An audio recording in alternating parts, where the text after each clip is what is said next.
नमस्कार, स्वागत है आपका। आपके साथ मैं हूं विवेक पांडे और आप देख रहे हैं प्रदेश का सबसे भरोसेमंद news channel India news Uttar Pradesh Uttarakhand. चलिए बात करते हैं आज की बड़ी खबरों की, जहां आपको हम 4 बड़ी खबरों की 4 तस्वीरें दिखा रहे हैं।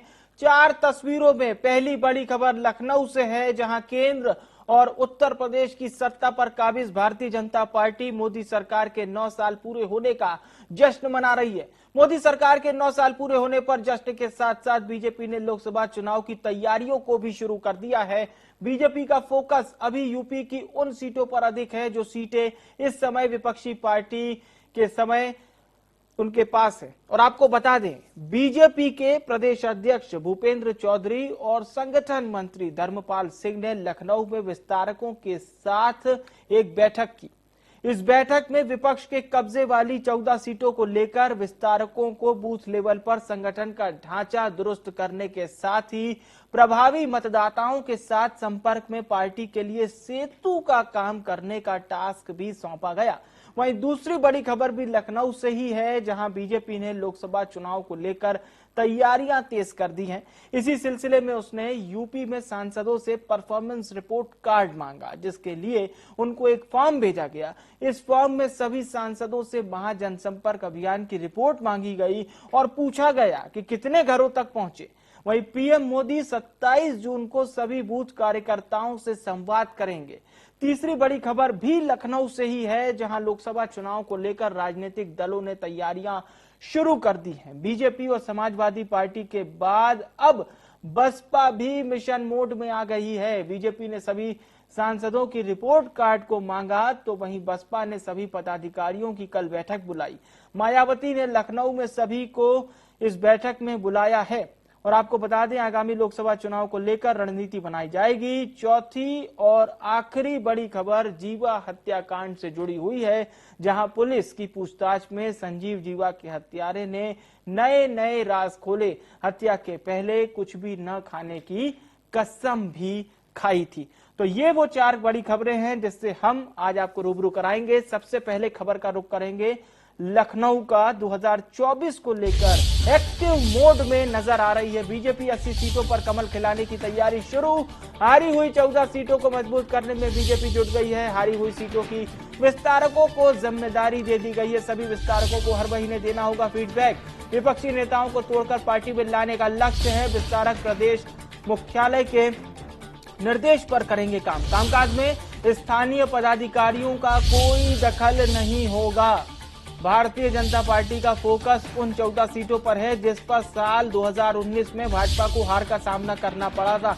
इसके साथ ही साथ भारतीय जनता पार्टी विस्तारकों की मदद से तमाम वो चीजें जो शायद 2019 के चुनाव में कमतर रह गई थी, उसे ठीक करना है और विस्तारकों को जिम्मेदारी सौंप दी गई है। सभी विस्तारकों को हर महीने फीडबैक भी देना होगा, यानी कि जानकारी सारी मुहैया करानी होगी। हर महीने विस्तारकों से फीडबैक लिया जाएगा। चलिए लखनऊ का रुख करते हैं। निकिता सरीन हमारे साथ जुड़ चुकी है। निकिता, कल भी आपने बताया था कि बीजेपी का फोकस इन 14 सीटों पर थोड़ा ज्यादा है क्योंकि यहां पर हार का सामना करना पड़ा था, लेकिन अब जो नई बात है वो ये है कि विस्तारकों को हर महीने की जानकारी भी देनी होगी, यानी फीडबैक में सारी बातें बतानी पड़ेगी। जी बिल्कुल विवेक, जैसे कहा जाता है कि बच्चों को शिक्षा देने के बाद उनका एग्जाम होता है और वहां पर उनको फीडबैक लिया जाता है, वही हालात है इस वक्त भारतीय जनता पार्टी के, जो महाजनसंपर्क अभियान के चलते काफी एक्टिव हो गई है और जो तैयारियां हैं वो अब जमीनी स्तर पर दिख रही हैं। इसी के चलते 80 की 80 जो काफी महत्वपूर्ण सीटें हैं उत्तर प्रदेश में, उसको तो जीतना ही है। साथ ही 2019 में जो भारतीय जनता पार्टी ने 14 सीटें हारी थी, उसको भी जीतने का जो लक्ष्य है वो फिलहाल तय कर दिया है। इसी के चलते विस्तारकों की बैठक कल प्रदेश अध्यक्ष भूपेंद्र चौधरी ने पार्टी कार्यालय में ही ली है और ये वही विस्तारक है, 84 वही विस्तारक हैं जो अपने अपने क्षेत्र में गए थे और वहां की जमीनी रिपोर्ट लेकर के आए हैं कि उन्होंने क्या कुछ वहां पर काम किया है और वो फीडबैक भी सौंपा है। और इसी फीडबैक के चलते अब जो आगे 2024 की रणनीति है लोकसभा चुनाव को लेकर के, वो तैयार की जाएगी। तो इसमें भूपेंद्र चौधरी सभी के साथ संगठन मंत्री धर्मपाल भी मौजूद थे और जो पूरा एक फीडबैक है वो भी लिया गया है भारतीय जनता पार्टी के कार्यकर्ताओं से, विस्तारकों से। अब आगे की रणनीति भी तैयार होगी इसी बेसिस पर। विवेक, बिल्कुल बिल्कुल, इसी बेसिस पर तमाम रणनीति भी तैयार होगी और 24 को लेकर बीजेपी खासी एक्टिव नजर आ रही है। एक अंतिम जानकारी ये जरूर दीजिएगा निकिता कि इन बैठकों में क्या किसी पर नाराजगी भी जाहिर की गई? क्या कुछ ऐसे भी लोग हैं जिनको थोड़ा बहुत नाराजगी का सामना करना पड़ा, या थोड़ा इंतजार अभी हमें करना होगा इस तरह की खबरों के लिए? जी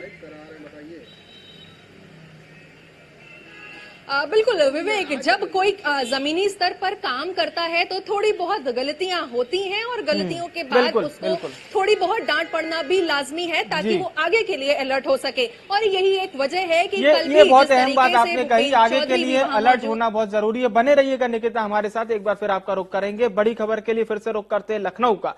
बीजेपी ने सांसदों से मांगी है परफॉर्मेंस रिपोर्ट, सांसदों से महाजनसंपर्क अभियान की रिपोर्ट मांगी है। सभी सांसदों को 2 पन्नों के नोट्स भेजे गए, फॉर्म भरकर प्रदेश कार्यालय में जमा करने का आदेश जारी कर दिया गया है। सांसदों को भेजनी होगी सोशल मीडिया इन्फ्लुएंसर की लिस्ट।